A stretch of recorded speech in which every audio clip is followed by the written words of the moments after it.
Are you feeling overloaded, burnt out? You don't have enough time, you're over busy, and you feel like you always have to work hard. Now, if you said yes to this, then this video is especially for you. What I'm going to go through in this video is explaining how that used to be my life and the things that I did to get myself out of that life to be able to let go of feeling burnt out, feeling overloaded, over busy, and feeling that I had to work hard, to having a life that I now work about 20-25 hours a week, where I have more than enough time to look after myself, and how I have time to rest. Rest is one of my greatest priorities. So, I'm going to dive into the steps. Firstly, I sat down and I wrote a list of everything I didn't like or that I hated in my life currently. Things to do with my job, my relationship, my home, and my feeling trapped. What was causing me to feel trapped? Not enough money, not enough time, not enough love. So, I made a list. And I sat down and I went through each and every section, just as I've said it to you. And I wrote down all those things. And I made a decision and I set an intention that I would cross off all the things on this list within a year. That was my intention. Now, I started with small things first. Decluttering a drawer, a room, getting rid of things that I no longer needed. That was the first and the easiest thing to do. Although it was time consuming, it was something that I could definitely sort out and take control of. And once I had done that over a few months, I felt so much better in my home environment. Next, I looked at the people in my life. Who did I feel drained around? Who did I feel was helping me feel burnt out and was helping me to feel overloaded? So, one by one, I eliminated those people from my life. Some people I had known 25 to 30 years, so it wasn't an easy thing to do. Sometimes it happened naturally where they just didn't step towards me either, and we naturally let go at about the same time. Now, something else that I introduced was to rest. I was always going from one thing to the other, and I would often get sick. I was giving too much, I was people-pleasing, I would get angry, I would get resentful, but it was because I didn't know how to say no and I didn't have good boundaries. As I started to practice that more, I had a lot more time and I could exhale. I had more time to do my meditations, read books, and also to have a bath with the candle on or the oil burner, doing those beautiful, wonderful, feminine things for myself.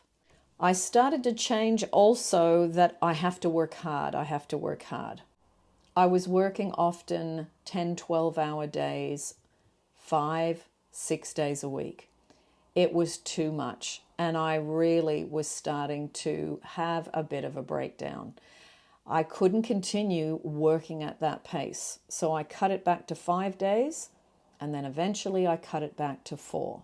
And I kept repeating, I now make 5 days money for 4 days work.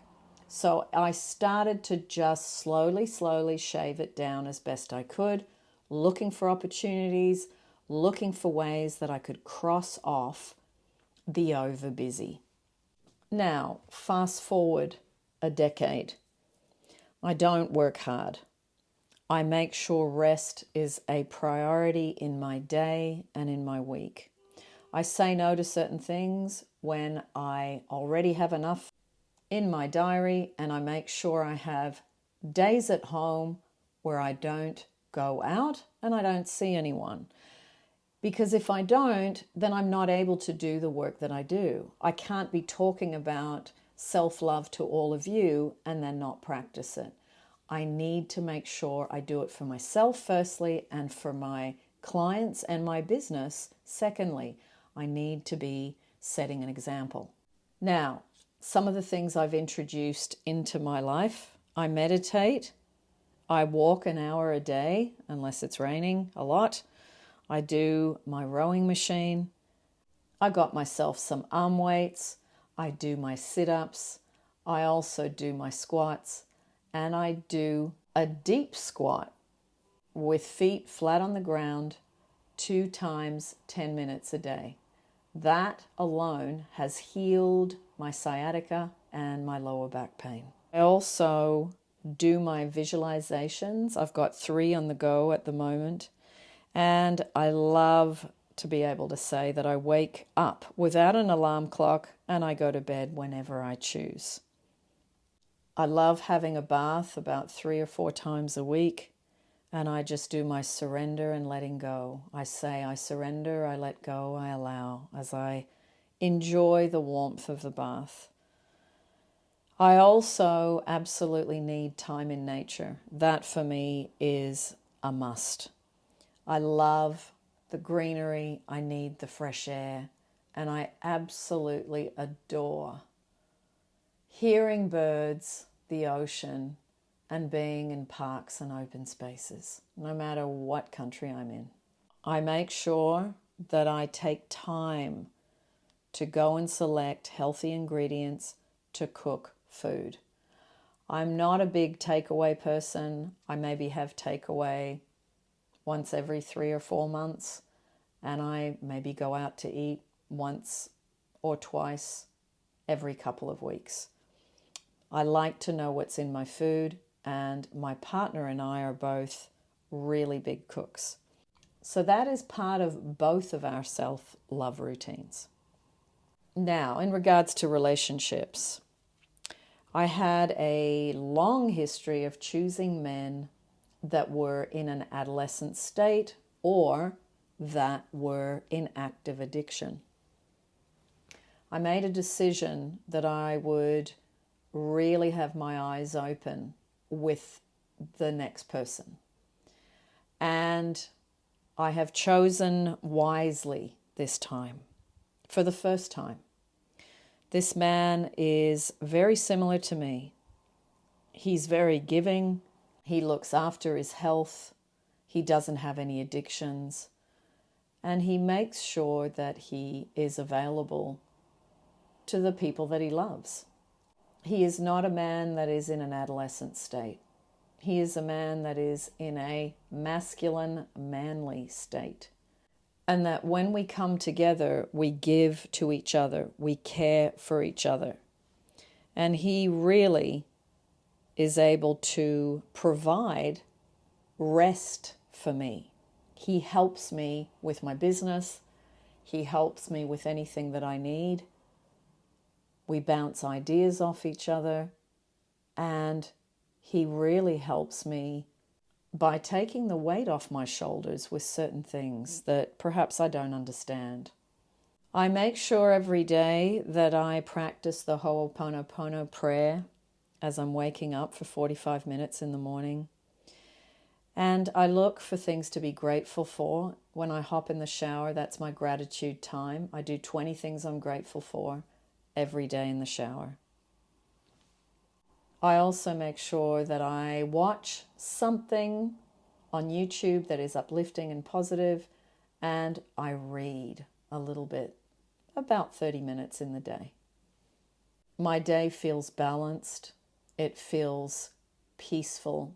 My home and my workspace is peaceful, it's clean, it's organized. I remember even having on my list, I hate driving in peak hour or rush hour. And that was something I really, really wanted to get rid of, was having a job that I had to do that.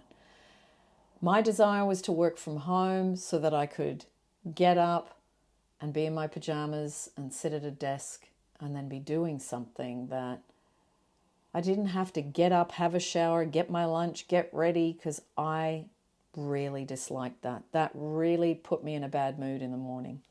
So slowly, one by one, all those things have been eliminated. I put a lot of effort into my environment. I love candles, oil burner, beautiful plants. They're my workmates these days.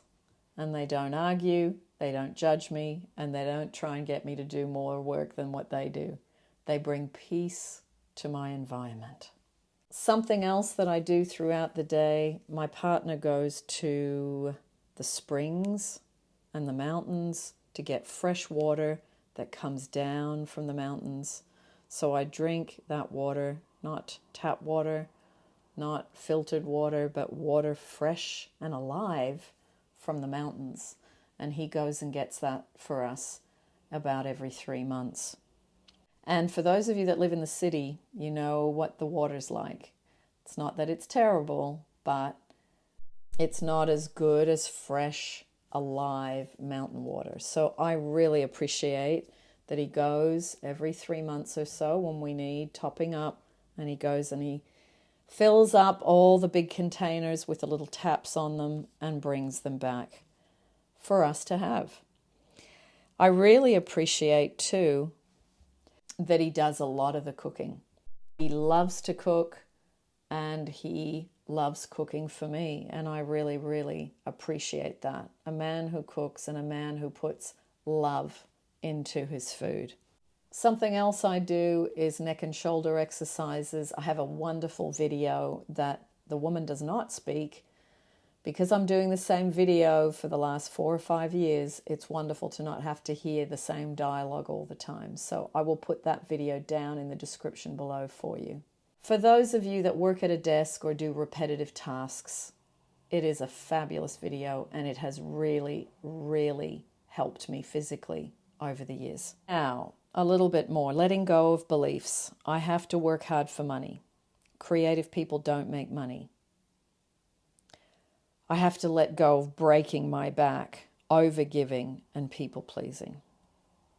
My question to myself was, how can I do less and maintain what I love and what is important to me?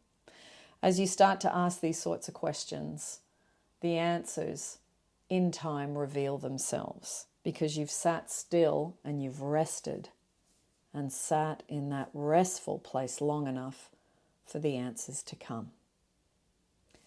So, I hope this inspires you to write your list of everything that you dislike and hate about your life, and slowly weed them out one by one and get to the place that there is nothing left on that list to cross off.